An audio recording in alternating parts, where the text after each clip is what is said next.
Eu juro pelos olhos da minha filha que nunca menti sobre o que vou contar.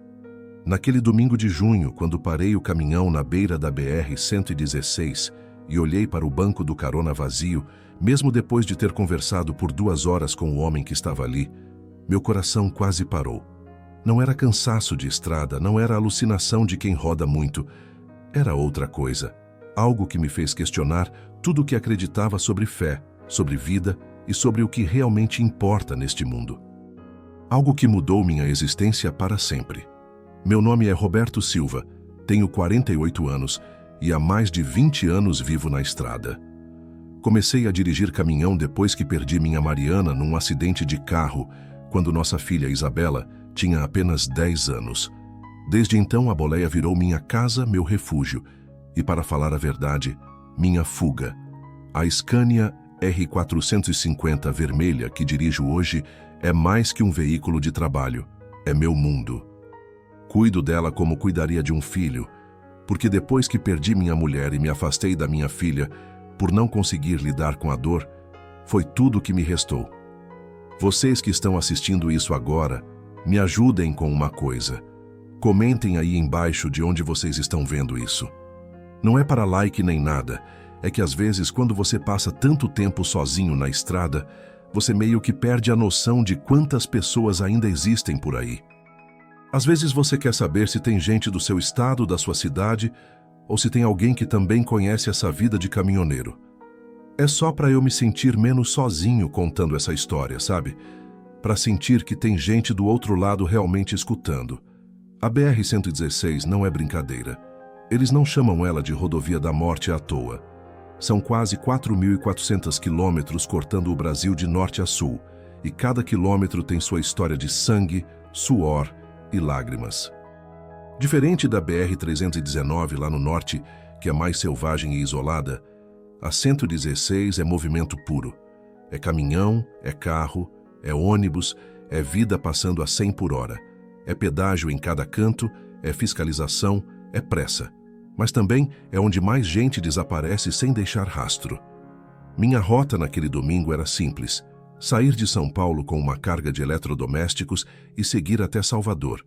Carga boa, cliente confiável, trajeto que eu conhecia como a palma da mão.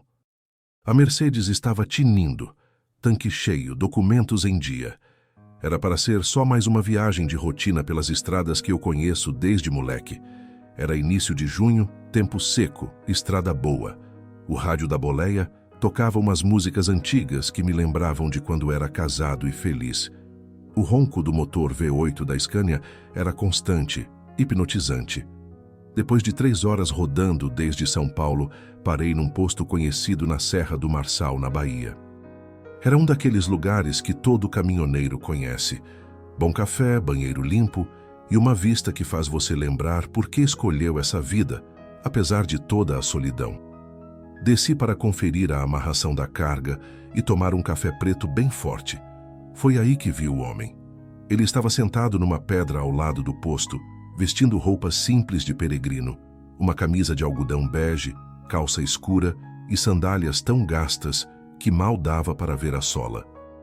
O cabelo escuro batia no ombro e ele segurava um bordão de madeira, como aqueles que você vê nos filmes, sobre o caminho de Santiago. Mas o que mais me chamou a atenção foram os olhos. Eram olhos que pareciam carregar o peso do mundo, mas ao mesmo tempo tinham uma paz que eu nunca tinha visto em pessoa nenhuma. Quando nossos olhares se cruzaram, ele sorriu. Não era um sorriso comum. Era como se ele me conhecesse há anos. Roberto, ele disse, sem eu ter me apresentado. Você está carregando mais que eletrodomésticos. Travei na hora. Como é que esse homem sabia meu nome? E o que quis dizer com aquilo? Desculpa, mas a gente se conhece? Perguntei, tentando não demonstrar o quanto aquilo tinha me assustado. Ele se levantou devagar, apoiando-se no bordão. Conhecemos uns aos outros de formas que nem sempre entendemos, irmão.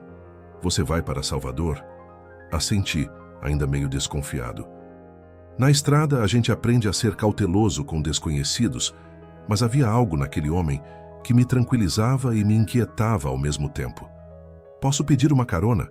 Ele perguntou. Preciso chegar até lá também, e sinto que nossos caminhos devem se cruzar. Olhei para ele de novo. Não parecia perigoso, não parecia maluco.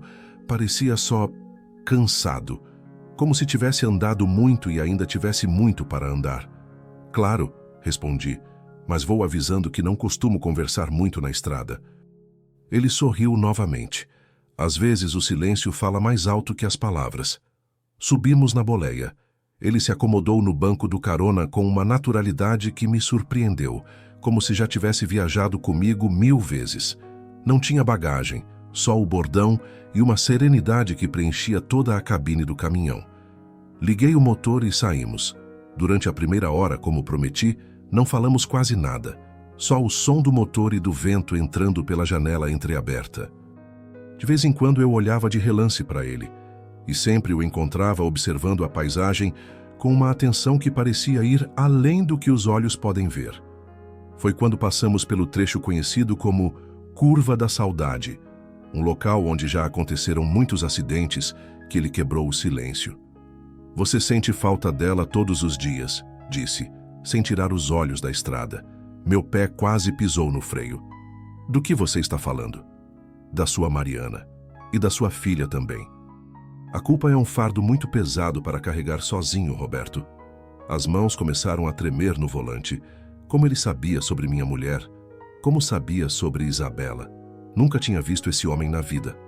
Quem é você? Perguntei, mais assustado que bravo. Ele finalmente olhou para mim.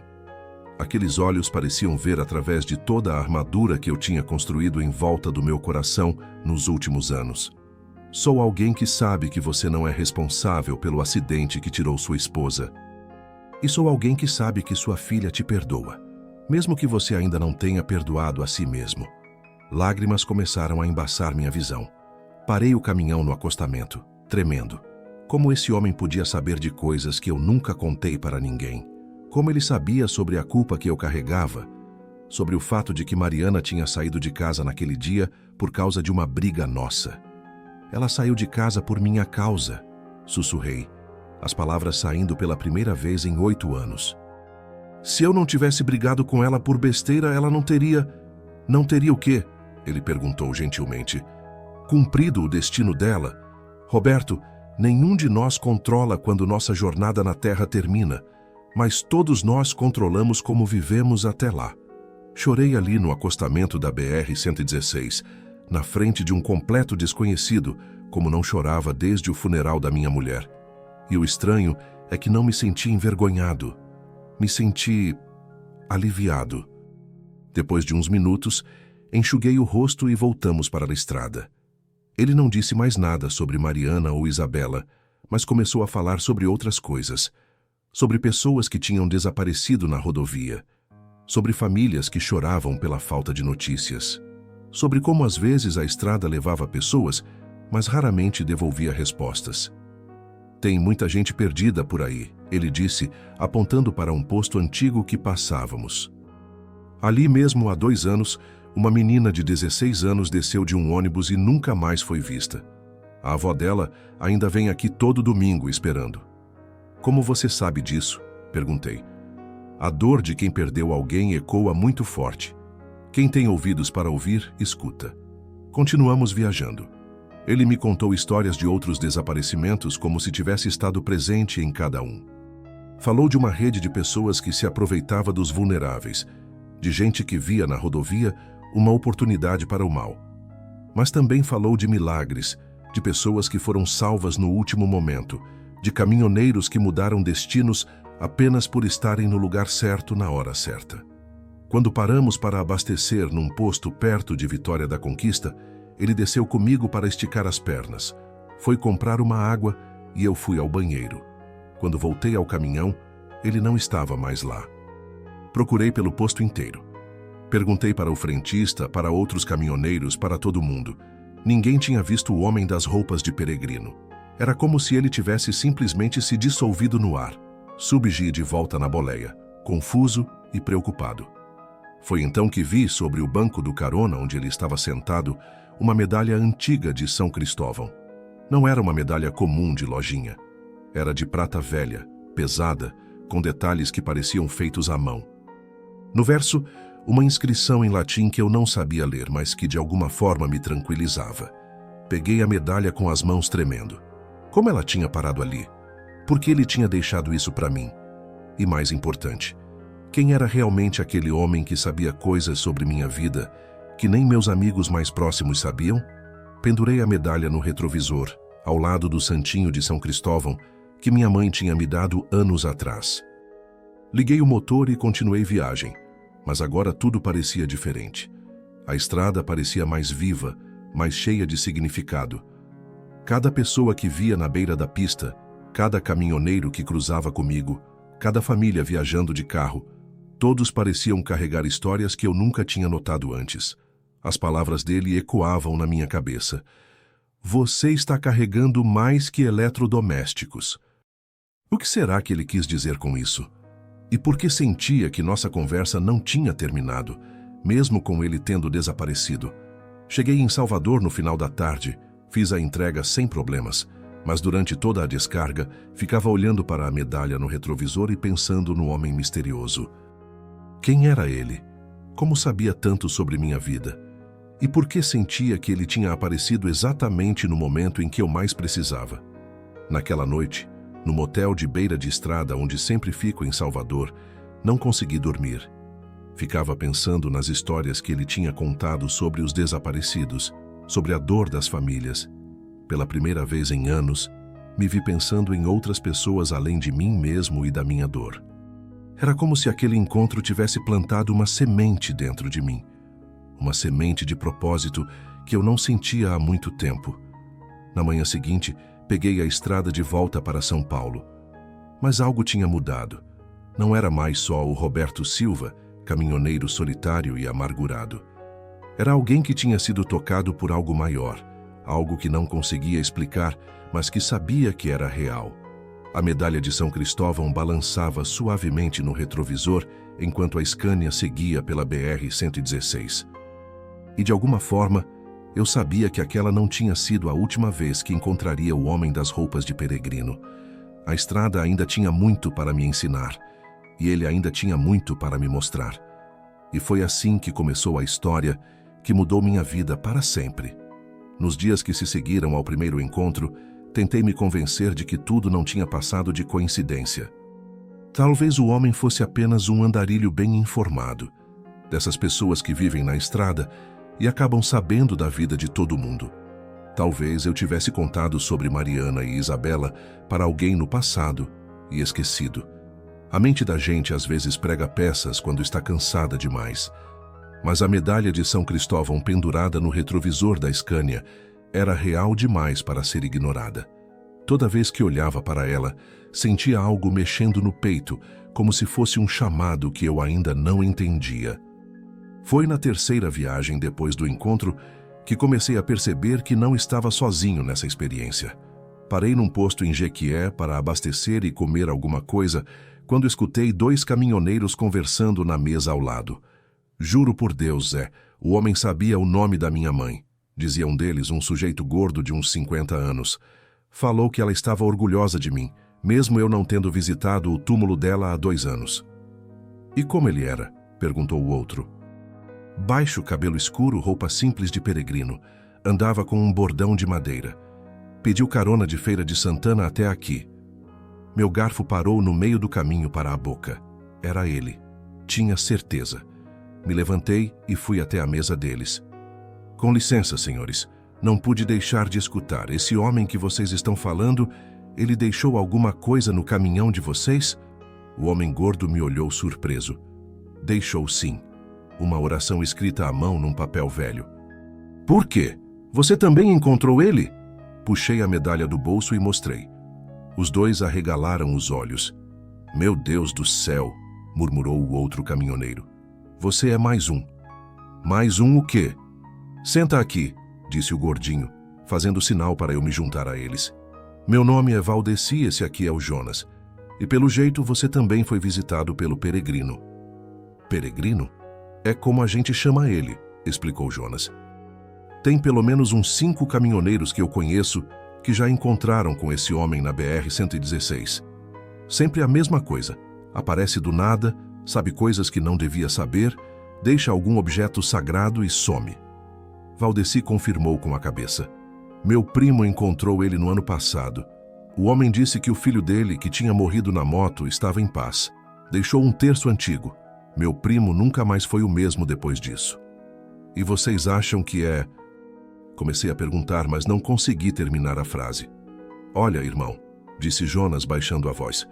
Eu rodo essa estrada há 15 anos. Já vi coisa que não se explica.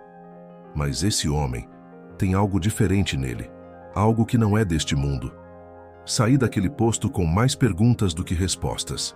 Mas agora sabia que não estava sozinho. Outros tinham vivido a mesma experiência. O homem das roupas de peregrino estava mesmo aparecendo para caminhoneiros na BR-116. Na volta para São Paulo, resolvi fazer um desvio que nunca fazia. Passei por Feira de Santana e parei na Capela do Senhor do Bonfim, uma igrejinha pequena, mas famosa entre os devotos da região. Algo me puxava para lá, como se fosse uma peça que faltava no quebra-cabeças. O padre da capela era um homem magro de uns 60 anos, cabelos grisalhos e olhos bondosos. Padre Joaquim, segundo a placa na porta. Quando entrei, ele estava arrumando flores no altar. Boa tarde, meu filho. Ele me cumprimentou. Em que posso ajudá-lo? Hesitei por um momento. Como explicar sem parecer maluco? Padre, o senhor já ouviu falar de aparições na estrada? De um homem que aparece para caminhoneiros? Os olhos dele se iluminaram. Ah, você também o encontrou. Quase caí da cadeira. O senhor conhece ele? Padre Joaquim fez sinal para eu sentar num dos bancos da igreja. Meu filho, há mais de 20 anos escuto relatos sobre esse homem. Sempre a mesma descrição. Roupa simples, bordão de madeira, conhecimento impossível sobre a vida das pessoas. E o senhor acredita que é... Eu acredito que Deus age de maneiras misteriosas, disse ele, escolhendo as palavras com cuidado. E acredito que a BR-116 é um lugar onde muitas almas perdidas transitam. Se há alguém guiando essas almas para a luz, bendito seja. Padre Joaquim se levantou e foi até um armário antigo atrás do altar. Voltou com um caderno de capa de couro, amarelado pelo tempo. Isto aqui pertenceu ao irmão Miguel, um missionário que trabalhou nesta região na década de 70. Ele documentava o que chamava de milagres na estrada. Acredito que pode interessar a você. Peguei o caderno com reverência. As páginas estavam cheias de uma letra miúda e cuidadosa, relatos de encontros estranhos, de pessoas salvas no último momento, de coincidências impossíveis. Pode ficar com ele, disse o padre. Irmão Miguel sempre dizia que os escritos encontrariam seu verdadeiro destinatário quando fosse a hora. Senti um arrepio.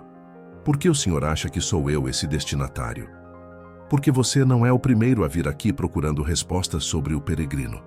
Mas você é o primeiro que sinto que veio não só buscar respostas, mas também dar elas. Não entendi o que ele quis dizer, mas agradeci e saí da capela com o caderno debaixo do braço. No estacionamento, sentado na boleia da Scania, comecei a folhear os escritos de irmão Miguel. A caligrafia era difícil de ler, mas as histórias eram fascinantes. Ele relatava encontros com um protetor dos viajantes que aparecia sempre nos momentos mais difíceis. Acidentes evitados por avisos misteriosos. Pessoas perdidas que encontravam o caminho depois de conversas com um desconhecido. Famílias reunificadas depois de sonhos proféticos. Uma entrada em particular me chamou a atenção. 15 de agosto de 1976. O protetor apareceu hoje para Sebastião, o caminhoneiro que perdeu o filho na curva do quilômetro 1237. Disse-lhe que a dor não é castigo, mas convite para ajudar outros que sofrem. Sebastião partiu transformado. Sinto que algo grande se aproxima. O protetor está preparando soldados para uma batalha espiritual. Soldados para uma batalha espiritual. O que significava isso? Continuei lendo até o sol se pôr. Quando finalmente voltei para a estrada, tinha uma certeza crescendo dentro de mim. Eu não era o primeiro a ser escolhido pelo homem das roupas de peregrino, mas algo me dizia que minha função seria diferente das outras. Foi naquela mesma noite quando parei para dormir num posto próximo ao que hoje chamam de Viaduto de Millau, uma obra de engenharia impressionante que corta o céu da Bahia, que ele apareceu de novo. Eu estava na boleia lendo mais um trecho do caderno de Irmão Miguel, quando uma batida suave na porta me sobressaltou.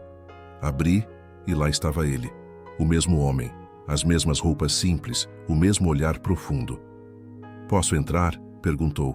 Dessa vez não hesitei. "Claro." Ele subiu na boleia e se acomodou no banco do carona, exatamente como da primeira vez, mas agora eu prestei atenção em detalhes que tinha perdido antes. Ele não fazia barulho ao se mover. Seus pés não pareciam tocar completamente o chão da cabine e havia uma luz sutil ao redor dele, como se emanasse paz. "Você encontrou o caderno", disse, olhando para o livro em minhas mãos. "Como o senhor..." "Roberto", ele me interrompeu suavemente. "Há quanto tempo você não conversa de verdade com sua filha?" A pergunta me pegou desprevenido. 4 anos, desde que ela se casou. "E por que parou?" "Porque..." Engoli em seco. "Porque ela tem a cara da mãe. E toda vez que olho para ela lembro do que perdi, do que causei. E se eu te dissesse que ela chora toda noite, pedindo a Deus uma chance de perdoar o pai que ama, mas que está longe demais para alcançar?" As lágrimas vieram de novo como daquela primeira vez. "Como o senhor sabe disso?" "As orações de uma filha que ama o pai ecoam muito alto no céu, Roberto, assim como as de famílias que perderam seus entes queridos na estrada."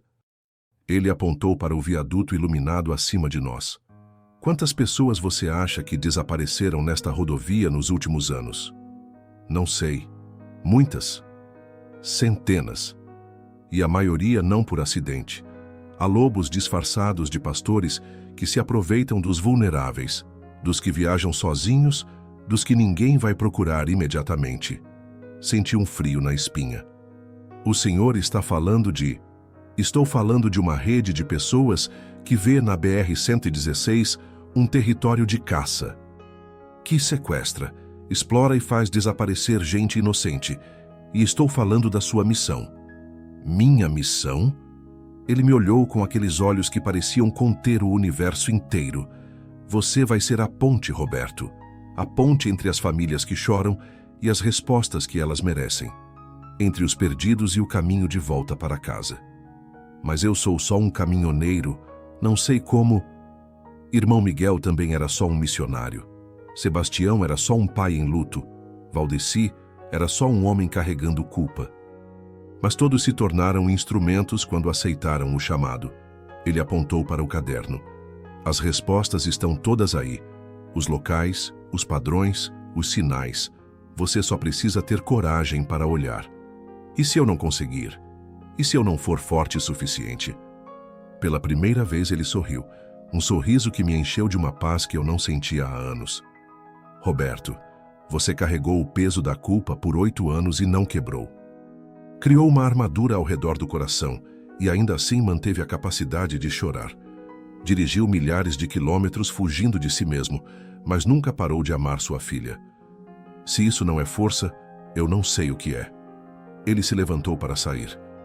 "Amanhã, quando você passar pelo posto do Quelmire 198, vai encontrar uma senhora chamada Dona Carmen. Ela está lá toda segunda-feira, esperando notícias da neta que desapareceu há 2 anos. Esse será seu primeiro passo." "Primeiro passo para quê?" "Para se tornar quem você sempre foi, mas nunca teve coragem de ser. Para transformar sua dor em propósito e sua estrada em esperança." Ele abriu a porta da boleia, mas antes de descer, virou para mim uma última vez. "E Roberto, quando você estiver pronto para ligar para sua filha, vai saber. O coração avisa quando é hora de voltar para casa." Desceu da cabine e caminhou em direção ao viaduto. Pisquei e ele tinha sumido de novo, como se tivesse sido engolido pela noite.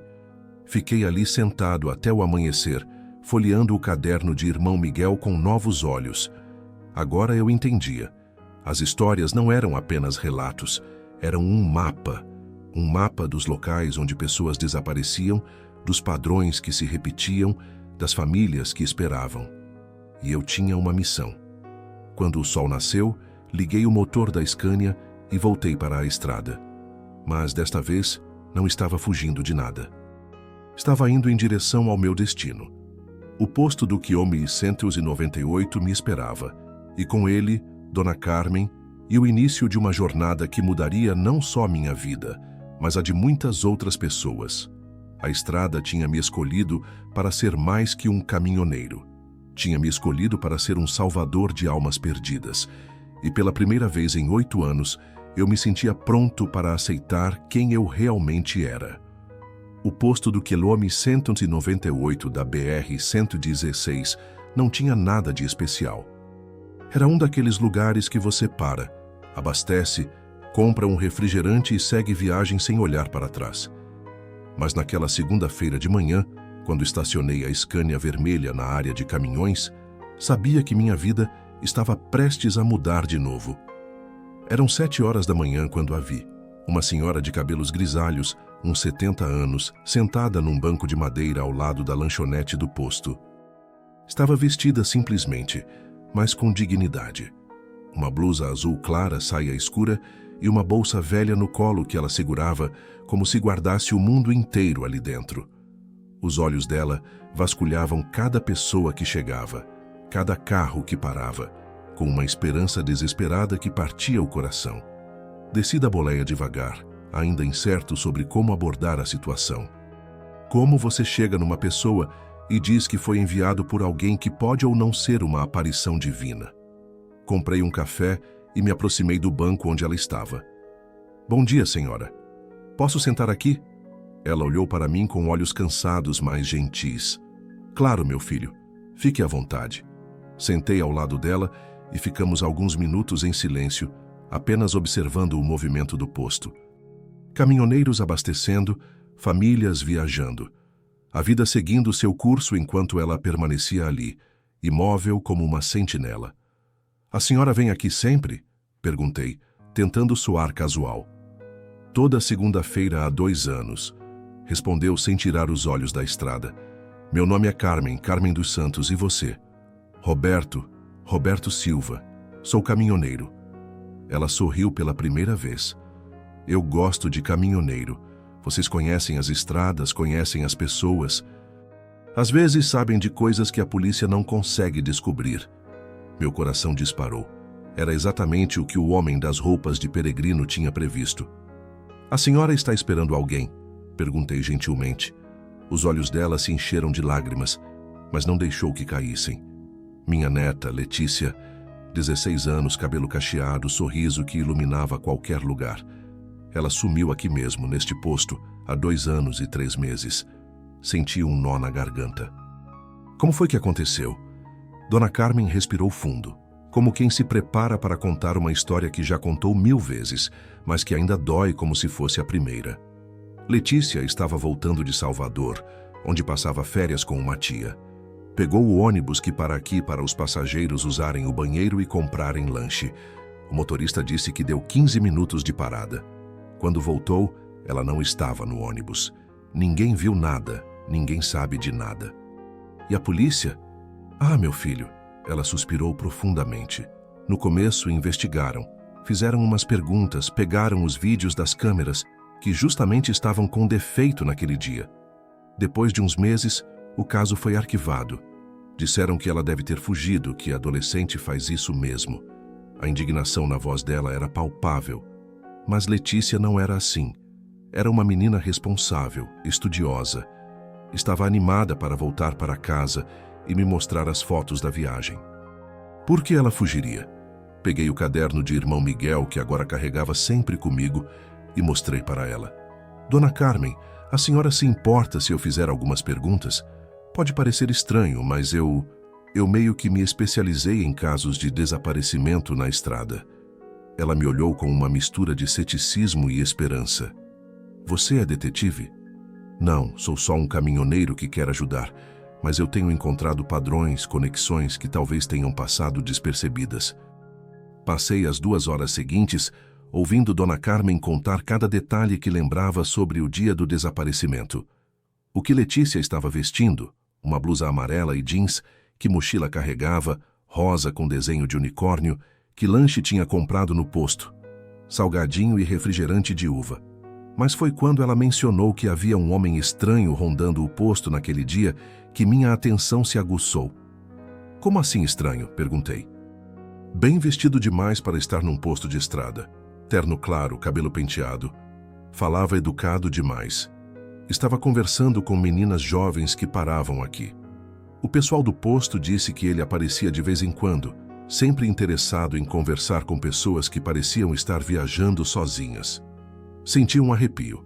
Abri o caderno de Irmão Miguel numa página que tinha marcado no dia anterior e mostrei para ela. A senhora reconhece alguma coisa nestas anotações? Ela leu com atenção e ficou pálida. Meu Deus, homem de terno claro, aborda jovens em postos, oferece ajuda para chegar ao destino. Isso foi escrito quando? 1976. E tem mais casos similares documentados aqui até 1978, quando as anotações param. Dona Carmen segurou minha mão com força. Você acha que o mesmo homem? Não o mesmo, mas talvez o mesmo esquema. Uma organização que se aproveita de pessoas vulneráveis em trânsito. Mostrei outras anotações que tinha destacado. Casos de jovens que desapareciam em pontos específicos da BR-116, sempre em situações similares, paradas rápidas, pessoas viajando sozinhas, presença de indivíduos bem vestidos, oferecendo ajuda. Irmão Miguel documentou um padrão, expliquei. Os desaparecimentos aconteciam sempre em postos ou paradas estratégicas, lugares onde pessoas fazem pausas obrigatórias durante viagens longas. E sempre havia alguém por perto oferecendo oportunidades ou ajuda para chegar ao destino. Dona Carmen estava tremendo. Mas se isso é verdade, onde levam essas pessoas? O que fazem com elas? Era a pergunta que eu temia, mas que sabia que precisava ser feita. Não sei ainda, Dona Carmen, mas vou descobrir. Passei o resto da semana investigando. Usei minha condição de caminhoneiro para conversar com funcionários de postos, outros motoristas. Qualquer pessoa que pudesse ter informações sobre atividades suspeitas na região. Foi numa conversa com seu Manuel, um frentista que trabalhava no posto há mais de 10 anos, que tive a primeira pista real. "Ah, esse pessoal de terno você fala", disse ele, enquanto limpava o para-brisa da Scania. "Eles ainda aparecem por aqui, não tanto quanto antes, mas aparecem. Sempre interessados em gente jovem que está viajando. Falam de oportunidade de trabalho, de estudo, essas coisas. E você nunca achou suspeito? Rapaz, a gente que trabalha em posto vê de tudo. Não é da nossa conta julgar quem conversa com quem. Mas..." Ele olhou ao redor para ter certeza de que ninguém estava ouvindo. "Tem uma coisa estranha que eu reparei." "O quê?" "Esses caras sempre chegam em carros com placa de São Paulo, mas falam que são de Salvador ou de outras cidades. E sempre perguntam sobre as câmeras de segurança. Dizem que são de empresa de segurança e querem saber se estão funcionando." Minha mente estava trabalhando a 1000 por hora. "Seu Manuel, o senhor lembra se no dia que a menina Letícia desapareceu, tinha algum desses homens por aqui?" Ele pensou por um momento. "Não lembro específico daquele dia, mas lembro que naquela época as câmeras ficaram com defeito por quase um mês. Estranho, né? Justo quando começaram a ter mais desaparecimentos." Aquela noite, parei a Scania numa área de descanso e liguei para a Polícia Rodoviária Federal. Não sabia se iam me levar a sério, mas precisava tentar. Delegacia da PRF, Sargento Moreira falando. "Boa noite, sargento. Meu nome é Roberto Silva, sou caminhoneiro. Gostaria de relatar informações sobre possível esquema de sequestro na BR-116. Houve uma pausa. "Que tipo de informações?" Contei tudo.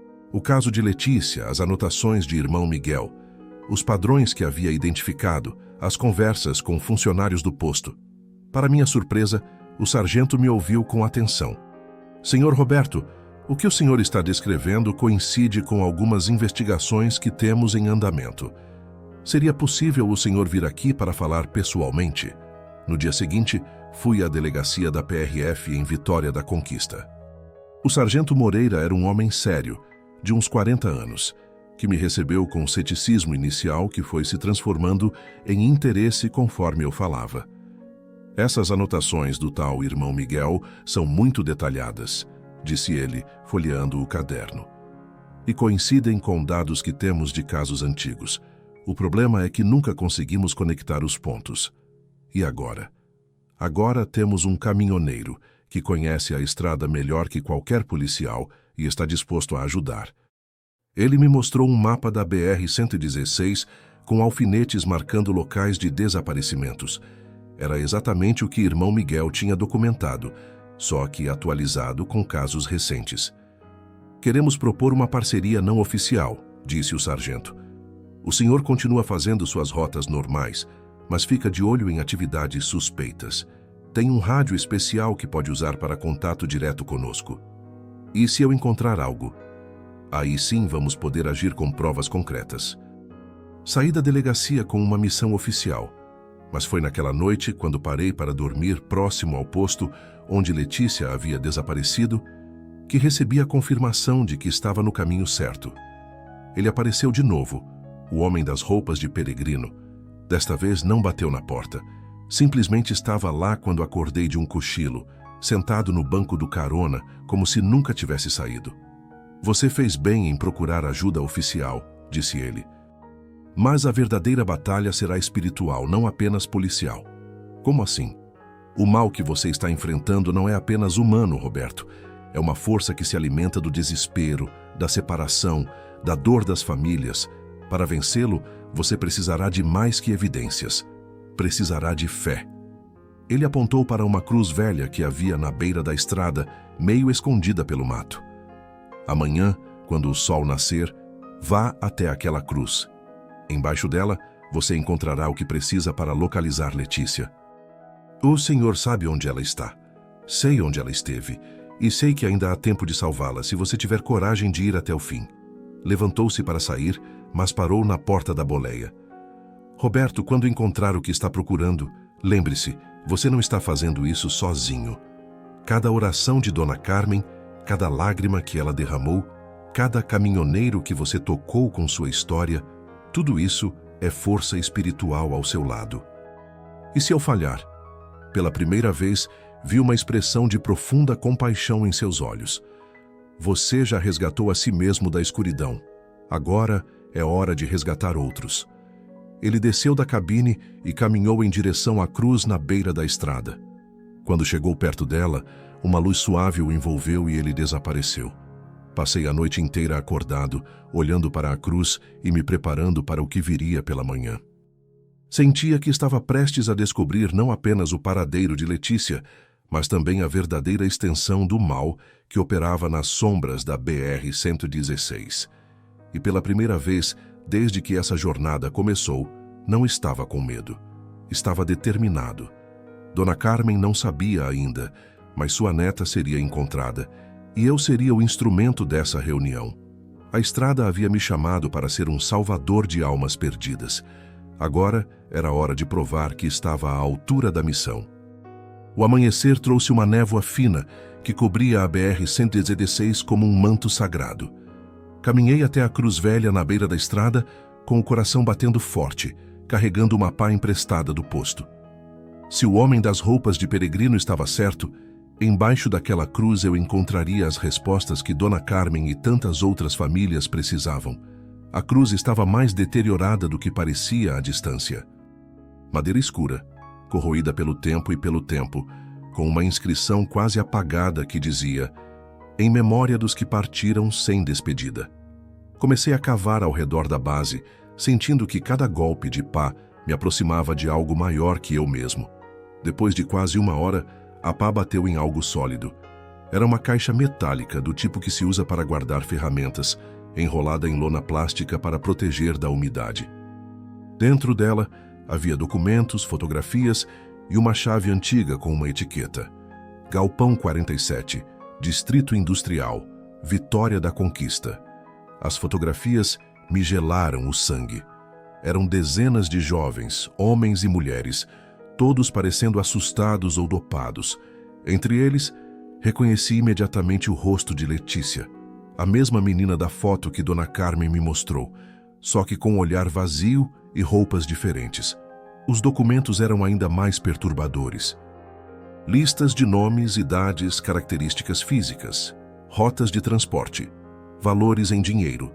Era um catálogo humano, uma contabilidade macabra de vidas transformadas em mercadoria. Minha mão tremia quando peguei o celular para ligar para o Sargento Moreira. Sargento, é o Roberto. Encontrei o que procurávamos. Onde o senhor está? Próximo ao posto do Caome 198, mas preciso que vocês venham urgente para o Galpão 47 no Distrito Industrial de Vitória da Conquista. É lá que eles estão.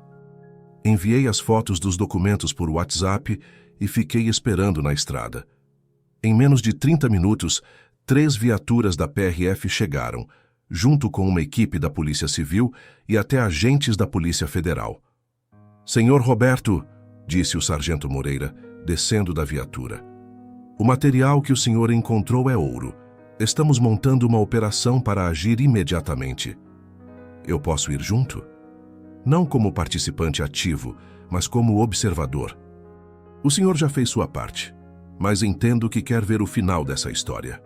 O Distrito Industrial de Vitória da Conquista era um labirinto de galpões, depósitos e pequenas fábricas. O Galpão 47 ficava numa área mais isolada, cercado por lotes vazios e vegetação abandonada. Perfeito para atividades que não deviam ser vistas. A operação foi rápida e precisa. Os policiais cercaram o galpão enquanto eu ficava numa posição segura com o Sargento Moreira, observando tudo por binóculos. Quando arrombaram a porta principal, os gritos vindos de dentro confirmaram nossas piores suspeitas. Temos vítimas aqui, gritou um dos agentes pelo rádio. Pelo menos 15 pessoas em cativeiro. Meu coração quase parou quando vi Letícia sendo carregada para fora por 2 policiais. Estava magra, pálida, mas viva, viva. Nos minutos seguintes, foi um filme passando diante dos meus olhos. Outras vítimas sendo resgatadas, todas jovens entre 14 e 25 anos. 5 homens sendo presos, incluindo o tal sujeito de terno claro que seu Manuel havia descrito. Documentos sendo apreendidos, celulares, computadores, arquivos inteiros de uma operação que durava anos. É maior do que imaginávamos, disse o Sargento Moreira, vendo a quantidade de material apreendido. Essa rede operava não só na Bahia, mas em pelo menos 4 estados. O senhor ajudou a desmantelar algo muito grande. Quando chegamos ao hospital onde as vítimas foram levadas, Dona Carmen já estava lá. Alguém da polícia havia ligado para ela. Vi de longe o momento em que a avó e neta se reencontraram, depois de 2 anos e 3 meses de separação. Dona Carmen chorava e beijava o rosto de Letícia, que parecia não acreditar que estava finalmente livre. Me aproximei devagar, não querendo intrometer no momento delas. Dona Carmen, disse suavemente.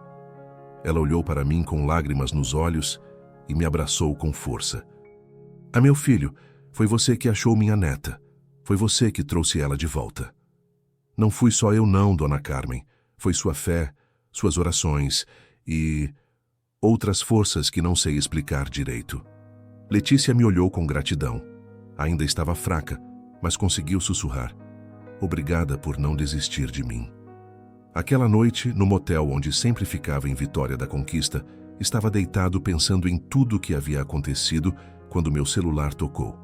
Era um número que não reconhecia. Alô? Pai? A voz do outro lado me fez perder o fôlego. Isabela? Pai, eu vi na televisão. Vi sobre a operação, sobre você ter ajudado a encontrar aquelas pessoas. Eu senti muito orgulho. Comecei a chorar sem conseguir controlar. Filha, pai, será que a gente pode se encontrar? Eu estou em Teixeira de Freitas visitando uma amiga. Se o senhor quiser, se não for muito incômodo... Incômodo? Filha, não tem nada no mundo que eu queira mais. Então amanhã tem um terminal rodoviário ali. A gente pode tomar um café, conversar. Eu estarei lá. Que horas? 2 da tarde? Estarei lá às 1h30. Desliguei o telefone e chorei como não chorava há anos. Chorei de alívio, de gratidão, de alegria. Minha filha queria me ver. Minha filha estava orgulhosa de mim. No dia seguinte, cheguei ao terminal de Teixeira de Freitas com 1 hora de antecedência. Estava nervoso como um adolescente no primeiro encontro. Quando a vi descendo de um táxi, meu coração quase saiu pela boca. Isabela estava linda. Tinha 26 anos agora, casada, com a mesma cara da mãe que me fazia doer e me alegrar ao mesmo tempo. Caminhamos um para o outro devagar, como se testássemos se o momento era real. Oi, pai. Oi, filha. Nos abraçamos ali mesmo, no meio do terminal, com gente passando ao redor, e eu senti que finalmente estava voltando para casa. Para uma casa que não era um lugar, mas uma pessoa. Pai, eu preciso pedir desculpa, ela disse quando nos sentamos numa lanchonete. Depois que a mamãe morreu, eu culpei o Senhor por ela ter saído de casa naquele dia. E depois culpei o Senhor por ter se afastado de mim. Filha, não. Deixa eu falar, pai. Eu cresci, casei, formei minha própria família e entendi que dor faz a gente agir de jeitos que não são racionais. O Senhor estava sofrendo tanto quanto eu, mas eu era criança e não conseguia ver isso. Segurei a mão dela sobre a mesa. Isabela, eu deveria ter sido mais forte. Deveria ter ficado do seu lado ao invés de fugir para a estrada. Mas olha só onde essa estrada levou o Senhor. Ela sorriu através das lágrimas. O Senhor salvou famílias, pai. Trouxe pessoas de volta para casa e me fez lembrar porque sempre admirei meu pai caminhoneiro. Passamos 3 horas conversando. Ela me contou sobre o casamento, sobre o trabalho como professora, sobre os planos de ter filhos. Eu contei sobre os últimos anos, sobre a solidão, sobre como tinha mudado depois dos encontros na estrada. Pai, tem uma coisa que eu quero falar, disse ela antes de nos despedirmos. Eu quero que o senhor conheça o Marcelo, meu marido, e quero que quando eu tiver filhos eles conheçam o avô herói deles. Herói? Claro que sim. Quantos pais por aí têm histórias de ter salvado crianças sequestradas, de ter ajudado famílias a se reencontrarem? O senhor pode ter fugido da dor, pai, mas quando foi chamado para algo maior, respondeu presente. Nos despedimos com a promessa de nos falarmos toda semana e de eu conhecer o genro em breve. Quando a vi entrar no táxi, senti que um ciclo tinha se fechado em minha vida. Nos meses que se seguiram, minha vida mudou de formas que eu nunca imaginei. A história do resgate de Letícia e das outras vítimas se espalhou pela comunidade de caminhoneiros. Onde quer que eu parasse, alguém me reconhecia, me cumprimentava, me contava sobre pessoas desaparecidas que conheciam. Criei uma rede informal chamada Olhos da Estrada, onde caminhoneiros reportavam atividades suspeitas através de grupos de WhatsApp e frequências de rádio. Em menos de 6 meses, ajudamos a localizar mais de 20 pessoas desaparecidas e a desmantelar outras 2 redes criminosas. O sargento Moreira me convidou para dar palestras em academias de polícia sobre observação e investigação nas estradas. Dona Carmen virou uma espécie de madrinha da nossa rede, sempre presente nas reuniões, sempre apoiando outras famílias que passavam pelo que ela havia passado. Letícia se recuperou completamente. Voltou a estudar, fez terapia e hoje trabalha numa ONG que ajuda vítimas de tráfico humano. Ela me chama de tio Roberto e sempre diz que eu salvei não só a vida dela, mas o coração da avó. Mas de todas as mudanças, a mais importante foi na minha relação com Isabela. Falamos pelo menos 3 vezes por semana. Conheci o Marcelo, que é um cara excelente. E mês passado, quando ela me ligou chorando de felicidade para dizer que estava grávida, eu soube que finalmente tinha encontrado o que procurava há tantos anos. Meu lugar no mundo. Pai, ela disse naquela ligação, eu quero que o senhor seja o avô mais presente que já existiu. Quero que conte histórias da estrada para meu filho. Quero que ensine a ele sobre coragem, sobre fazer o certo mesmo quando é difícil. E se for menina? Aí eu quero que conte histórias de princesas que salvavam pessoas ao invés de esperarem ser salvas. Hoje, quando paro a Scania vermelha em qualquer posto da BR-116, não sou mais o Roberto Silva solitário e amargurado de antes. Sou o Roberto que ajuda famílias a se reencontrarem. O Roberto que tem uma filha que o ama e um neto ou neta chegando. O Roberto que descobriu que a estrada não era fuga, era destino. A medalha de São Cristóvão ainda balança no retrovisor, ao lado de uma foto nova. Eu, Isabela e Marcelo juntos. E às vezes, quando passo por aquela cruz velha onde tudo começou, Juro que vejo uma figura familiar acenando de longe, com roupas simples de peregrino e um sorriso que ilumina a estrada. Nunca mais o vi pessoalmente, mas sei que ele está por aí, aparecendo para outros caminhoneiros que precisam encontrar seu caminho de volta para casa. Porque essa é a verdade que aprendi. Às vezes a gente precisa se perder completamente para descobrir quem realmente é. E eu descobri que sou Roberto Silva, caminhoneiro, pai, avô futuro e protetor de quem anda perdido na estrada da vida. Para vocês que chegaram até o final dessa história, se ela tocou vocês de alguma forma, deem aquele gostei no vídeo. Esse gostei ajuda a história a chegar para outras pessoas que podem estar precisando ouvir sobre segundas chances e milagres. Deus usa até algoritmo de internet para levar esperança onde ela precisa chegar. Deixem nos comentários se acreditam que milagres ainda acontecem nos nossos dias. Contem suas próprias histórias de encontros que mudaram suas vidas. E se conhecem alguém que pode estar precisando de ajuda, de um sinal de uma segunda chance, não hesitem em estender a mão. A estrada é longa, mas ninguém precisa percorrê-la sozinho. Se inscrevam no canal para conhecer mais histórias de fé, superação e milagres que acontecem no asfalto brasileiro. E lembrem-se, às vezes, o destino não é um lugar onde chegamos, mas quem nos tornamos no caminho. Nos vemos na próxima jornada, parceiros. Que Deus abençoe vocês e suas famílias, e que São Cristóvão proteja todos os que andam pelas estradas do Brasil, levando não só cargas, mas esperança para quem precisa. Até mais, e muito obrigado por terem me acompanhado nessa história que mudou minha vida para sempre.